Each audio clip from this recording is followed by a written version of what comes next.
protein is having its moment right now. And this is a good thing because it is an important macronutrient that many people don't get enough of, especially active individuals.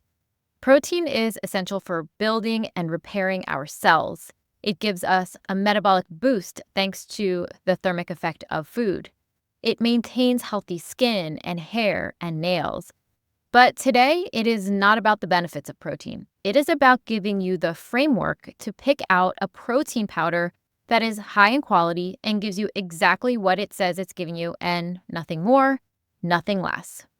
I'm going to stick to protein powders in this discussion, but it is important to have a little back information on supplements as a whole. The regulation of supplement companies differs from that of conventional food products.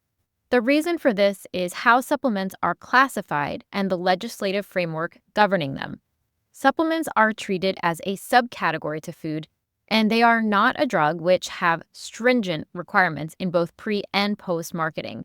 In the US, the Dietary Supplement Health and Education Act allows supplements to be sold without prior approval from the FDA.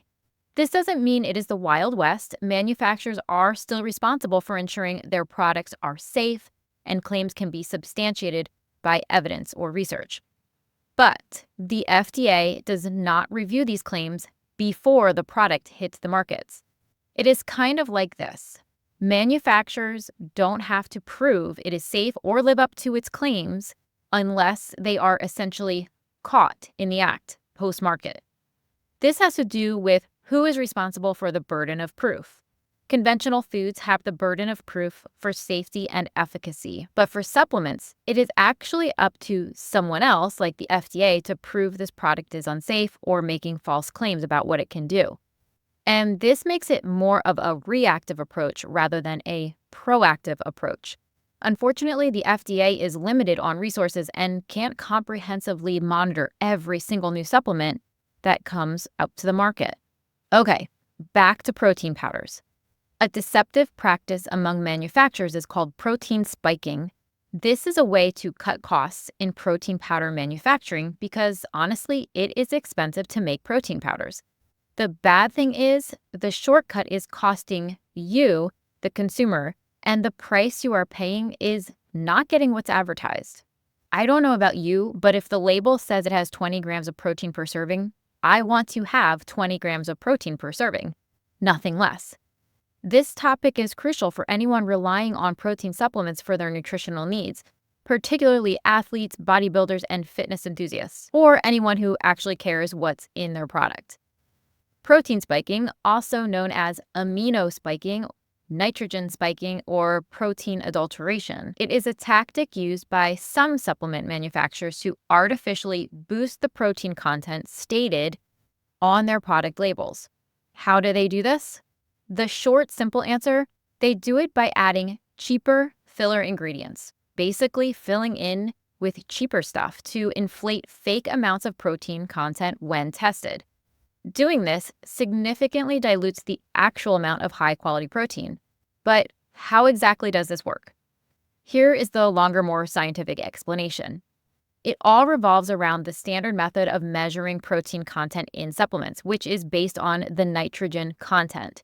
Since amino acids, the building blocks of protein, naturally contain nitrogen, this seems like a reasonable approach to measuring protein. However, the catch is that this method of measuring protein amount based on nitrogen can't differentiate between nitrogen from complete proteins and nitrogen from other sources like free amino acids, also known as the cheaper fillers. Manufacturers can exploit this loophole by adding these cheaper nitrogen-rich compounds to their products. These additives increase the nitrogen content, thereby inflating the protein content on lab tests, even though the actual amount of beneficial complete protein remains unchanged. So let's say the label says 20 grams of protein per serving, but it was spiked with 5 grams of those cheap nitrogen-rich fillers. The protein content is actually only 15 grams per serving, but the manufacturer can list that it has 20 grams because that is what the test results say based on nitrogen content. So how can you protect yourself from falling victim to protein spiking? when shopping for a protein powder. First and foremost, it is not possible to ever know exactly, but you can make better choices by becoming a label detective. The first and probably easiest way to pick is by finding a product that carries a third-party label that is reputable. This would be NSF, a well-known independent organization that tests and certifies dietary supplements. It assures that the product complies with strict standards for quality, safety, and label claims. It is also tested for banned substances, which is important for competitive athletes. Informed Choice and Informed Sport are some others that are reputable. Having these labels gives you assurance that your product has exactly what the label says it has. But just because a party doesn't carry one of those labels doesn't mean it's bad or that they are necessarily lying. The truth is, it costs manufacturers money, a lot of money, to have these third-party testings with more expensive processes to determine the protein content. And not every manufacturer can afford that cost. So the cost is usually pushed down to the consumer, making it more expensive to buy. Another way to look at this is when you're shopping for protein powders, scrutinize the ingredients list. A quality protein powder should have a short and sweet ingredients list. A primary protein source like whey or a vegan blend, like a pea or rice combo, for example. Maybe a few things for flavor and texture, like natural flavors, cocoa powders, stevia, sucralose, things like that. When you should start stepping away from a product is when you start to see non-protein ingredients like proprietary blends and other ingredients used as a bulking agent like cellulose, glycerin, xanthine gum, and some others. Some of these are cheap fillers to bump up the nitrogen content during testing.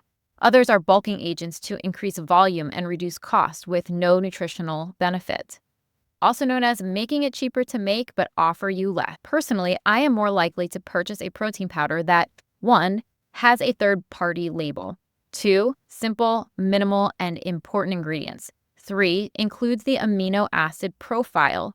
I want to see exactly what I am getting and the breakdown. Are there essential amino acids missing, or some of them non-essential amino acids coming in at an incredibly high dose, which would be a sign of protein spiking to raise that nitrogen content measurement? Check online reviews and consumer feedback. These can offer valuable insights into a product and its effectiveness and protein purity. Reviews that specifically mention these aspects can be particularly informative. If you're ever in doubt, don't hesitate to seek professional advice. Nutritionists and fitness experts can provide recommendations tailored to your specific needs and goals. They can help you navigate the sometimes overwhelming world of supplements. The supplement industry is dynamic with ongoing developments, regulatory changes, and unfortunately, new scams every day. Keeping yourself updated is a crucial step in making informed decisions and protecting your health and your wallet.